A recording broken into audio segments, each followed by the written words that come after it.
Hi everyone, I'm Carla. I'm a PhD student based at UCL with Angela Gunaswamy. Hopefully you guys saw her yesterday at the Symposium. So I'm interested in the evolution of the amphibian skull, the living amphibians being the frogs, the salamanders and the Caecilians. So here we have two Caecilian skulls. You can see they look quite different. So why are their morphologies different? Is it because of their different ecological niches? So Ichthyophis on the left here is fossorial, so maybe this is why it has a robust bullet-shaped skull. Whereas on the right, Atritocoena is aquatic, so maybe it has different selection pressures. Or is the skull shaped by something different? Is it because of developmental history or diet? So I'm interested in how the skull has evolved across the whole of these amphibia. They're an interesting clade to study because they're so diverse, and they're the only extant non-amniote tetrarod clade, so they serve as an interesting comparison to the amniotes. Okay. So I'll be talking about the Caecilians. So with just over 200 species, they're the least known of the amphibians. Although they still show impressive diversity in reproductive strategy, in habitat and parental care.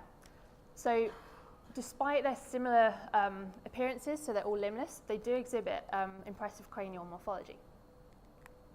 So in order to quantify skull morphology, I did a geometric morphometric approach where I intensely landmarked the skull of each Caecilian. So I applied landmarks, which are the red ones, and the curves in blue to each specimen, and then I used a semi-automated approach in R in order to patch each region with surface points. So this really accurately represented the morphology of the skull.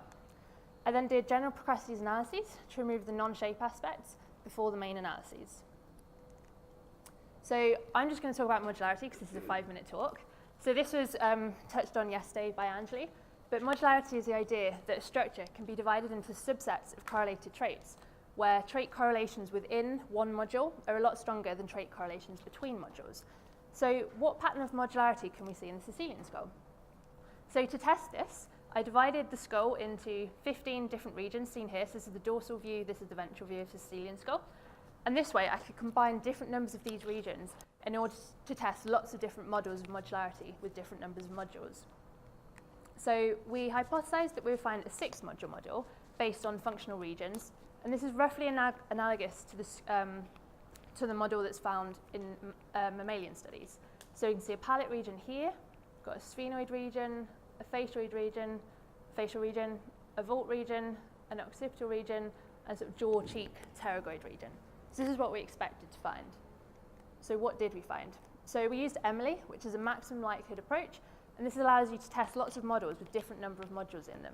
So these are the 15 regions of the skull. This is a network graph showing the trait correlations within and between each region. So you can see here the darker colors show a stronger correlation between the region, and a larger circle shows a stronger trait correlations within the region. So you can see here that the occipital region and the occipital condyle show quite strong trait correlations between them. And you can also see strong trait correlations between the pterygoid, the squamosal, the quadrate, and the jawbone. You can also see other reasonably strong trait correlations, so here in sort of the vault region, the frontal and the parietal, and also in the palate region here, but these trait correlations aren't as strong as what we see in the sort of posterior ventral region of the skull. So if we compare this network graph with the skull, we can see that 3 of our hypothesized modules did have support. So we did see a sort of occipital region here, a sphenoid region here, which was just the basal sphenoid, and then also the jaw, cheek, pterygoid region. So we can see the posterior ventral region of the skull is more strongly integrated with 3 modules, whereas the anterior region of the skull is a lot more modular than expected, where each region of the skull seems to actually act as its own module. So just a note on subsampling, I used nearly 500 landmarks, which is quite a high number. So we subsampled this down to 10% randomly and ran this 100 times and then found the average. And you can see that they're basically identical in terms of results. So this way we can sample across the whole of the morphology whilst also reducing dimensionality.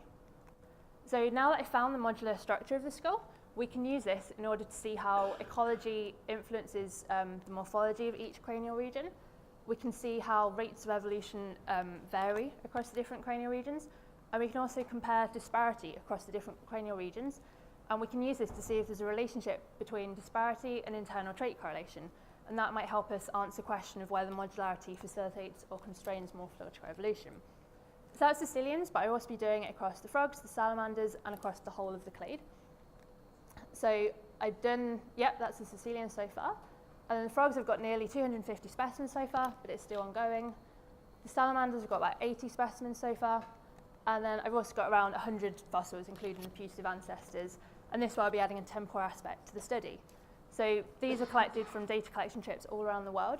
And I hope to end up with around 500 specimens that will represent, hopefully, subfamilial coverage of the clade.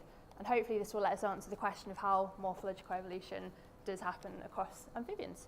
And with that, I would like to just thank my supervisors, the Goswami Lab, and the collaborators, and also everyone who helped move the museum visits.